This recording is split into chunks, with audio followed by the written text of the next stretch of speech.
In this session, I'd like to speak about Psalm 1, one of the two introductory psalms for the book of Psalms. Psalms 1 and 2 form a type of introduction. Psalm 1 is a wisdom psalm. Now, a wisdom psalm means that it tells us how to live the good life. And the way that Psalm 1 does it is it contrasts the fate of the person who does what is right with the person who does what is evil. It begins, "Blessed is the person who walks not in the counsel of the wicked, nor stands in the way of sinners, nor sits in the seat of scoffers." Notice this is what is called parallelism. It's a triple parallelism. Blessed is that person who has nothing at all to do with those who are evil. And as it goes through the three suggestions, walks in the counsel of the wicked, stands in the way of sinners, sits in the seat of scoffers, it intensifies the relationship, saying, well, you don't just walk with that person, but you certainly don't stand with the person. And God forbid you don't sit down with that person. You have nothing at all to do with the evil. If you're not having anything to do with the evil, what are you doing? You're meditating on the law day and night. Now, first of all, the law. When I say the law, they're not really talking about the 10 Commandments or even the 613 commandments that are found in the Old Testament. When they say the law, they mean the will of God. So day and night, your sole preoccupation is thinking about that law. You meditate on it. There's never a time when it's not part of your thoughts, part of your actions. If you do that, you'll be like a tree planted by running waters. Now that gives us a hint when this particular psalm was written. We can usually tell when a psalm was written by the symbolism used in the psalm. Tree planted by running water is a favorite symbol used during the Babylonian exile.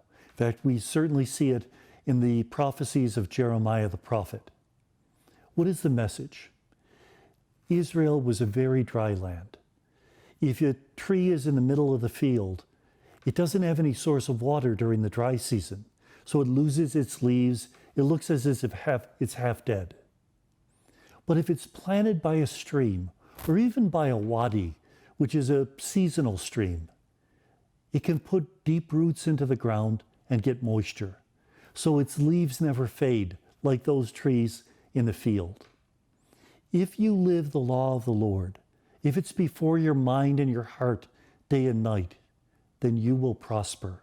God will bless whatever you're doing. But what about the wicked? Not so the wicked.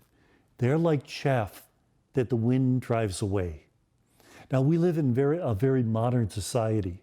And when we think of flour, it's something we buy in a plastic bag in our grocery store. We forget that flour is made from grain, which grows on a plant. In ancient times, when they harvested the grain, they would lay it out to dry for a while, and then on a windy day, they would take a shovel or whatever matched a shovel and beat the heck out of the grain so that the grain pods would break away from the rest of the wheat. The rest of the wheat was called chaff. It's that paper-thin covering that covered the actual germ of the wheat. They would take the shovel, toss it up into the wind, and the chaff would be carried away by the wind. That's what the wicked are like. They're like chaff. They have no standing.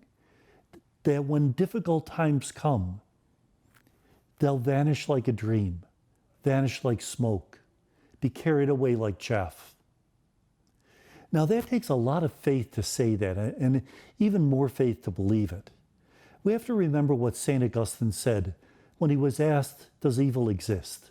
His answer, no. Evil does not exist. Evil is an absence. Darkness is the absence of light. Cold is the absence of heat. Evil is the absence of love. How do I destroy darkness? Turn on a light. How do I destroy cold? Turn on a stove. How do I destroy evil? I choose to love. The power of evil is an illusion.